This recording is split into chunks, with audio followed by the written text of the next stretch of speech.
προς τον Υπουργό Περιβάλλοντος και Ενέργειας με θέμα «Ως πότε η Νέα Δημοκρατία θα ασκεί πολιτική στη λογική αποφασίζω για εσάς χωρίς εσάς» για το ζήτημα του έργου Κυβερνητικό Πάρκο Ανδρέας Λεντάκης στο Δήμο Δάφνης Ημιτού. Κύριε Μαμουλάκη, έχετε το λόγο για την πρωτολογία σας. Ευχαριστώ, κύριε Πρόεδρε. Κύριε Υφυπουργέ, περί χωροταξίας ο λόγος. Άκουσα για την τοποθέτησή σας, τη δευτερολογία σας στον συνάδελφο προηγουμένως εκ Μεσσηνίας ορμόμενο και έχω να πω το εξής. Στην περίπτωσή μας, την ερώτηση που σας θέτω εδώ, η οποία ηρίστον παρόδο κατέστη επίκαιρη, διότι δεν απαντήθη από το αρμόδιο Υπουργείο ή τέλος πάντων Οικονομικών και Οικονομίας, εξού και η παρουσία σας εδώ, είναι ένα πολύ σημαντικό ζήτημα. Μιλάμε για 155 στρέμματα σε ένα κομβικό κεντροβαρές σημείο του Λεκανοπεδίου, που δεν είναι άλλο από την περιοχή του σημερινού Δήμου Ημιτού και Δάφνης. Αλλά επειδή αναφέρατε ότι σεβόμαστε τη χωροταξία και τη συλλογιστική που διέπει τη χωροταξία, που όντως είναι Ευαγγέλιο για τον καθορισμό χρήσεων γης και λοιπόν άλλων διατάξεων, εδώ έχουμε συγκεκριμένη απόφαση του 1996, στην οποία μέχρι σήμερα, αυτά τα 30 χρόνια χρονικό διάκαινο, τα μισά κυβερνάει το κόμμα σας. Και έχουμε λοιπόν μια απόφαση για χρήσεις γης συγκεκριμένες. Χρήσεις γης που αφορούν τις εγκαταστάσεις. Μιλάω για όλο το σκέλος του πάρκου Λεντάκης, που ερθυλακώνει περίπου μια επιφάνεια 155 στρεμμάτων, σε μια πολύ επιβαρημένη περιοχή. Και προσέξτε, το 1996, που πληθυσμιακό στοιχείο του τότε Δήμου Ημιτού, τώρα έχει συνενωθεί με το Δήμο Δάφνης, ήταν υποδιπλάσιο του σημερινού. Και τι έχουμε εδώ? Έχουμε μια διαδικασία από εσάς, ενώ υπήρχαν χρήσεις γης για εγκαταστάσεις, πολιτιστικές χρήσεις, χώροι πρασίνου, δημοτική αγορά, κέντρο υγείας. Αυτός ήταν ο στόχος, μια εύρυθμη ανάπτυξη περιοχής που να αποφορτήσει και να βελτιώσει το μικροκλίμα. Τι έχουμε με εσάς τώρα? Έχουμε ένα blitzkrieg ουσιαστικά. Ταχύτατη διαδικασία, εκ των υστέρων βέβαια, μετά από 30 χρόνια κολυσιεργίας και δομικής αβελτηρίας. Τι έχουμε? Έχουμε εδώ ευνηδιαστικά, τροπολογία του Υπουργείου, άρθρο 92 του 21. Ορίσατε ότι στις θέσεις των χρήσεων γης που προεπόταν το 96, τις αλλάξατε άρδιν. Θα δημιουργηθούν πλέον χώροι διοίκησης. Και αυτοί οι χώροι, ίσως παρόλο, δεν καλύπτουν το σύνολο. Είναι μόνο για υπουργεία τα οποία είναι στον κλειστό αστικό πυρήνα του Λεκανοπεδίου και όχι περιφερειακά. Τυχαίο? Θα δημιουργηθεί, λέει, κυβερνητικό πάρκο. Και προσέξτε, βλέπω και τον κύριο Ταχιάο δίπλα σας, που ξέρει πολύ καλά για τα ΣΔΙΤ, ύψους 470 εκατομμυρίων, για να το ανοίξουμε στον χρόνο, 1 δις κόστος για το ελληνικό δημόσιο, το συγκεκριμένο ΣΔΙΤ που μεθοδεύεται. Αλλά δεν είναι μόνο αυτό. Το blitzkrieg που σας αναφέρω έχει και κάποιες αθέατες πτυχές. Το 21 λοιπόν αλλάζεται με πράξη Υπουργικού Συμβουλίου την έκταση και πάτε με το 7α και τις απαλωτριώσεις. Το 22 μετά το έργο εντάσσεται στο αναπτυξιακό πρόγραμμα συμβάσεων στρατηγικής σημασίας. Μετά έρχεται το ΤΑΙΠΕΔ ως φορέας υλοποίησης, Project Preparation Facility, γνωστή η διαδικασία που ακολουθεί η κυβέρνηση τα τελευταία 2 χρόνια. Το 23 κοινή υπουργική απόφαση του Υπουργείου Εθνικής Οικονομίας με το ανάπτυξη κτλ. Το 24 πρόσκληση εκδήλωση ενδιαφέροντος της πρώτης φάσης. 421 εκατομμύρια ΣΔΙΤ, δείτε τους στόκους που θα απομειστεί το ελληνικό δημόσιο φορολογούμενοι, 1 δις κόστος. Για να γίνει τι? Να έρθει ο επενδυτής, να κατασκευάσει, να χρηματοδοτήσει, να συντηρήσει και να λειτουργήσει για 30 χρόνια. Με εγγυημένο έσοδο από το ελληνικό δημόσιο τα μίστια. Και τώρα, καταλήγω στην ερώτηση, κύριε Πρόεδρε. Πρώτο, ποια είναι η πρόσφατη εκτίμηση της χωρητικότητας των πολεοδομικών ενωτήτων σε κατοίκους και των αναγκών σε γη για κοινωνική υποδομή σε επίπεδο πολεοδομικής ενότητας και σε επίπεδο Δήμου Δάφνης Ημιτού? Να πούμε εδώ ότι η αυτοδιοίκηση ορίεται στην περιοχή, ειδικά η αντιπολίτευση. Φωνή Βόντος Εντιεντρίμου. Είναι αυτό που είπατε προηγουμένως για τη δημόσια διαβούλευση. Πόσο δεχόμαστε την ίδια την κοινωνία να συμμετέχει στις αποφάσεις μας? Δεύτερον, προηγήθηκε ολοκληρωμένη πολεοδομική μελέτη της ευρύτερης περιοχής Δήμου Δάφνης Ημιτού? Τρίτον, έχουν μελετηθεί και καταγραφεί οικονομικές και λοιπές συνέχειες ως απόρρια της μετεγκατάστασης Υπουργείων και λοιπών φορέων στους ίδιους κατοίκους που επιβαρύνονται στην περιοχή? Τέταρτον, ο ορισμός μέσου συντελεστή δόμησης. Ανατριχιαστικό, κύριε Πρόεδρε, για εμάς τους μηχανικούς. 1,8 μισή δόμηση. Μέγιστο ύψος και κάλυψη 60% στην περιοχή με ύψος 28 μέτρα. Αντιλαμβάνεστε, είστε συνάδελφος. Λοιπόν, τι συμβαίνει? Πέμπτον, προηγήθηκε η εκπόνηση κυκλοφοριακής μελέτης πριν τη λήψη απόφαση για τη δημιουργία του κυβερνητικού πάρκου Ανδρέας Λεντάκης. Έκτον, σκοπεύετε να λάβετε υπόψη επιτέλους και να διαβουλευτείτε αυτό που σας είπαμε με την τοπική αυτοδιοίκηση? Και έβδομον, εν κατακλείδη, προτίθεστε να καταργήσετε τη σκανδαλώδη διάταξη του άρθρου 92 του νόμου 4864 του 2021? Ευχαριστώ. Κύριε Υπουργέ, ο λόγος σε εσάς. Ευχαριστώ, κύριε Πρόεδρε. Κύριε συνάδελφε, είπατε στην αρχή από το 1996 προβλέπεται η διαδικασία αξιοποίησης ή προστασίας, αν θέλετε, της περιοχής. Και λέτε περάσαν τόσα χρόνια, άρα αναφέρεστε στην καθυστέρηση. Έχετε δίκιο. Συμπληρώνετε μετά ότι τρέχουμε γρήγορα αυτά που κάνουμε τώρα. Κοιτάξτε, είναι αλήθεια και είπα οριζόντια, συμπεριλαμβάνει και αυτό που αναφέρεστε, ότι καθυστερήσαμε να βάλουμε τάξη στον χώρο. Αυτή είναι η πραγματικότητα, η ιστορική πραγματικότητα 100 χρόνων. Και πληρώσαμε τίμημα, και στο τίμημα αυτό η μεγάλη συμβολή της έλλειψης οργάνωσης του χώρου και τάξης, που δημιουργεί ευκαιρίες, δίνει ευκαιρίες για επενδύσεις, για την οικονομία, για την κοινωνία, με προστασία του περιβάλλοντος, αλλά με κανόνες και με ισορροπία. Πάμε να φτιάξουμε κάτι, αυτό το κυβερνητικό πάρκο, στο χώρο Ανδρέας Λεντάκης, όπως αναφέρεται. 155 στρέμματα περίπου έκταση, εκτός σχεδίου. Από αυτήν την έκταση, το 70% περίπου, από τα 155 στρέμματα, τα 108 θα είναι κοινοφελείς, κοινόχρηστοι χώροι ποδηλατοδρόμων κτλ. Αναφερθήκατε στο θέμα του συντελεστή δόμησης, 1,8. Πράγματι είναι 1,8. Όχι σε όλο το γήπεδο όμως. Επί όλου του γηπέδου ο συντελεστής είναι 1. Επί του πολεοδομικού κέντρου που θα αναπτυχθούν αυτές οι εγκαταστάσεις, θα εξηγήσω ποιες, είναι 1,8. Γιατί είναι άλλο το 1,8 στα 155, είναι άλλο σε αυτά τα οποία είναι πολεοδομικό κέντρο, όπου τι κάνουμε εκεί? Έχουμε πολλές εγκαταστάσεις, βιομηχανικές εγκαταστάσεις, εγκαταλελειμμένα πολλά. Έχουμε δηλαδή σκελετούς κτηρίων. Όσα είναι διατηρητέα, τα κρατούμε και τα ανασκευάζουμε και τα συντηρούμε για να μπορούν να είναι λειτουργικά, κρατώντας αυτό που ως ιστορία και ως πολιτισμό κουβαλούν. Επιπλέον κάποια άλλα γκρεμίζονται, κατεδαφίζονται και προστίθενται και νέα κτίρια. Όλα αυτά με στόχο τον βιοκλιματικό σχεδιασμό, επειδή είστε συνάδελφος και αντιλαμβάνεστε τις λέξεις, να ελαχιστοποιήσουμε το ενεργειακό κόστος και το περιβαλλοντικό αποτύπωμα με αναμόρφωση, γιατί γίνεται ένα τεράστιο πάρκο πάνω από 50% σε όλο το χώρο επέμβασης, και να μεταφερθούν 9 υπουργεία στο χώρο αυτό. Όλα αυτά που συζητώ είναι με ειδικό πολεοδομικό σχέδιο, άρα στο τέλος θα εγκριθούν, γιατί ακόμη δεν έχει ολοκληρωθεί, όπως ξέρετε, η διαδικασία, με προεδρικό διάταγμα, που σημαίνει ότι θα ελεγχθούν όλες οι διαδικασίες σε ό,τι αφορά το σχεδιασμό. Δεν μιλάω για τα οικονομικά και τις δημοπρατήσεις και τις συμπράξεις δημόσιο-ιδιωτικού τομέα, το κόστος. Γιατί αναφερθήκατε και σε αυτό.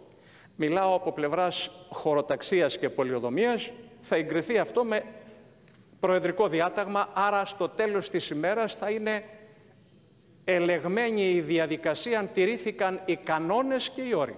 Διαφορετικά δεν θα εγκριθεί.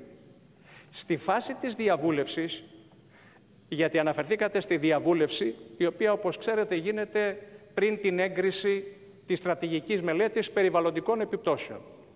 Και υποχρεωμένοι είμαστε να διαβουλευτούμε και με θεσμικούς και με κοινωνικούς φορείς. Θέλω να σας πω ότι αυτή η διαβούλευση έγινε. Έχω συμμετάσχει σε πολλές από αυτές. Και παρουσία του Δήμου και εκπροσώπων του Δήμου. Μιλάω όχι της σημερινής Δημοτικής Αρχής, γιατί τα θέματα εξελίσσονται.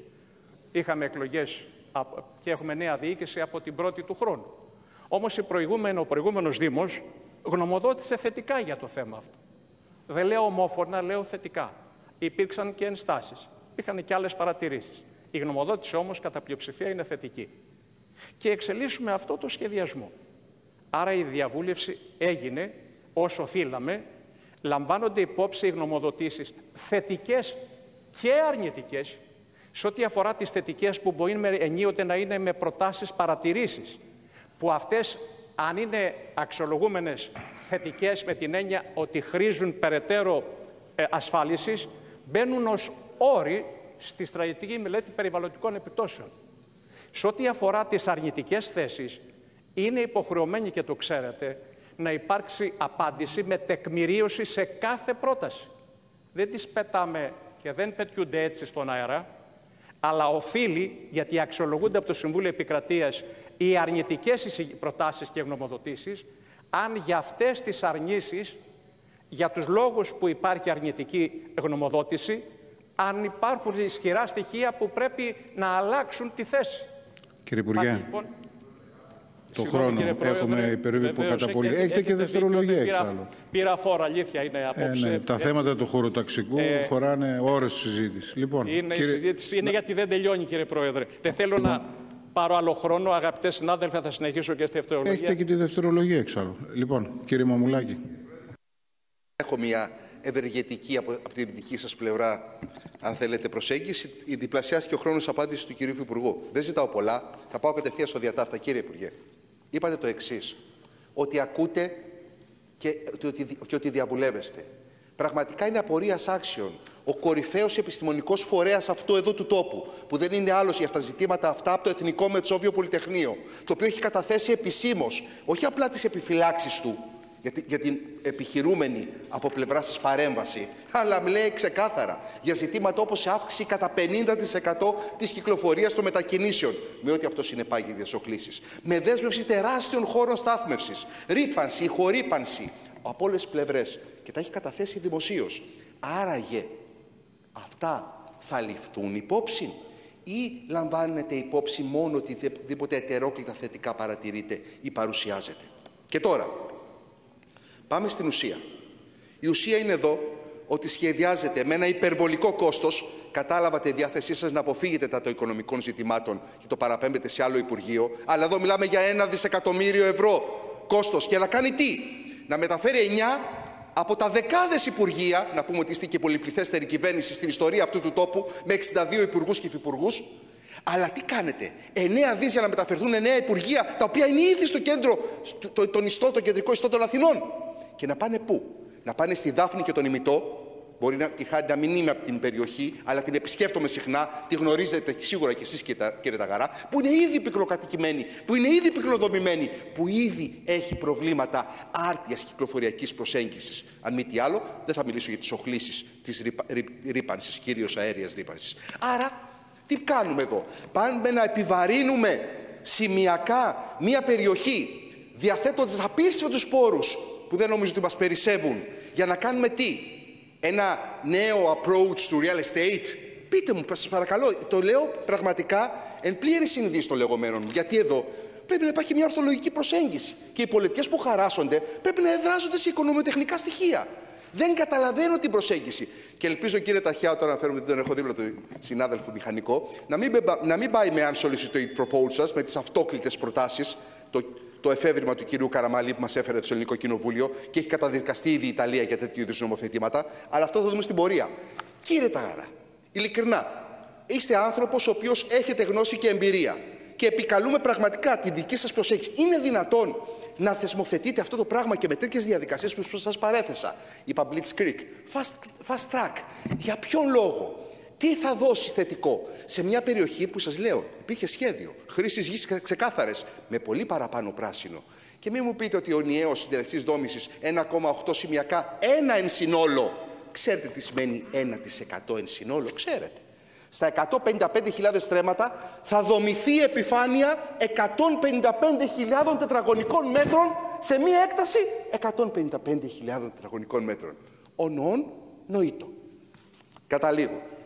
Για εμάς το ΣΥΡΙΖΑ δεν υπάρχει δογματισμός, ούτε αιμονή. Εμείς ακούμε τους επιστημονικούς φορείς. Γι' αυτό αναφέρθηκα στο Εθνικό Μετσόβιο Πολυτεχνείο. Και θέλω πραγματικά να σας ακούσω πώς εσείς εκλαμβάνετε τις εύλογες παρατηρήσεις που έχουν θέσει στη δημόσια σφαίρα.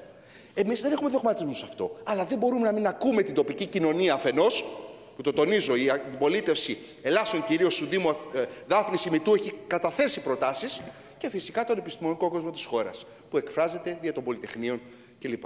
Αυτή λοιπόν, σέβομαι τον χρόνο, παρόλο την κατάχρηση του κυρίου Υπουργού, εγώ θα το σεβαστώ απόλυτα.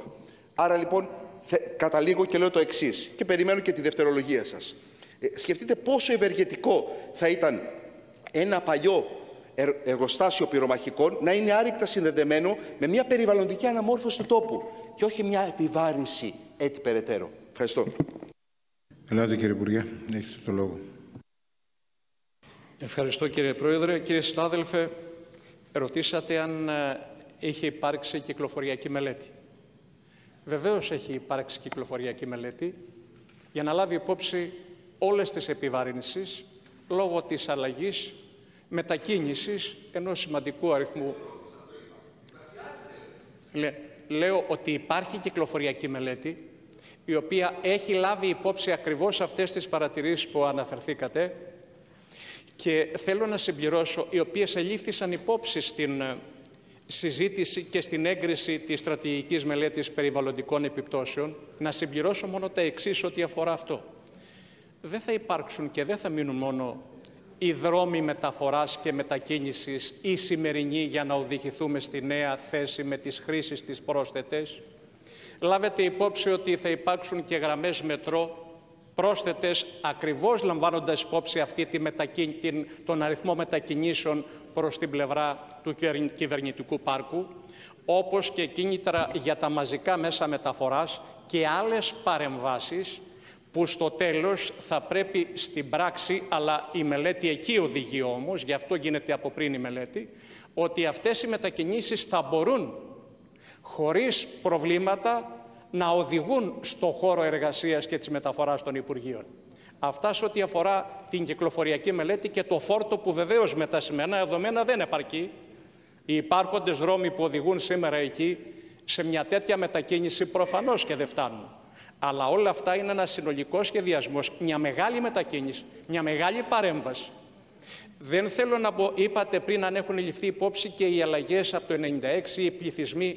Θέλω να σας πω ότι οι αλλαγές που έχουν υπάρξει από πλευράς πληθυσμού, επειδή αναφερθήκατε στις 14.000 του 1996, όμως αυτά που ελήφθησαν υπόψη στη μελέτη είναι ο πληθυσμός του 2011, 33.650 περίπου.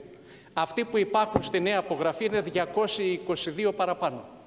Αυτή είναι η αλλαγή, η αύξηση πληθυσμού σε σχέση με αυτόν τον πληθυσμό που ελήφθη υπόψη στη μελέτη. Δεν ελήφθησαν 14.000 του 1996. Και κάτι επιπλέον. Μιλήσατε και για τα οικονομικά. Πράγματι δεν τα γνωρίζω, γιατί δεν τα γνωρίζω. Και θέλω να είμαι ειλικρινής, για αυτά που γνωρίζω μιλώ. Και για αυτά που έχω ευθύνη απαντώ. Όμως σε κάθε περίπτωση μετακίνησης, γιατί μιλάμε για μια λειτουργία που λειτουργεί στο κέντρο με διάσπαρτες δημόσιες υπηρεσίες σε κτίρια δημόσια ή μισθωμένα, και μια άλλη λειτουργία σε ένα χώρο που θα κατασκευαστεί η οικονομοτεχνική μελέτη, επειδή αναφερθήκατε στο κόστος εκεί. Δεν ξέρω ποιο είναι το κόστος εδώ. Και όχι μόνο το οικονομικό, αλλά και τα άλλα κόστη τα οποία συμπληρώνονται. Γι' αυτό και παραμένω σε αυτό, μέχρι αυτό το σημείο στην απάντησή μου, ξαναλέω χωρίς να γνωρίζω λεπτομέρειες επί των οικονομικών στοιχείων. Σας ευχαριστώ πολύ, κύριε Πρόεδρε. Ευχαριστούμε τον κύριο Υπουργό. Ολοκληρώθηκαν οι επίκαιρες ερωτήσεις στο Υπουργείο Περιβάλλοντος και Ενέργειας.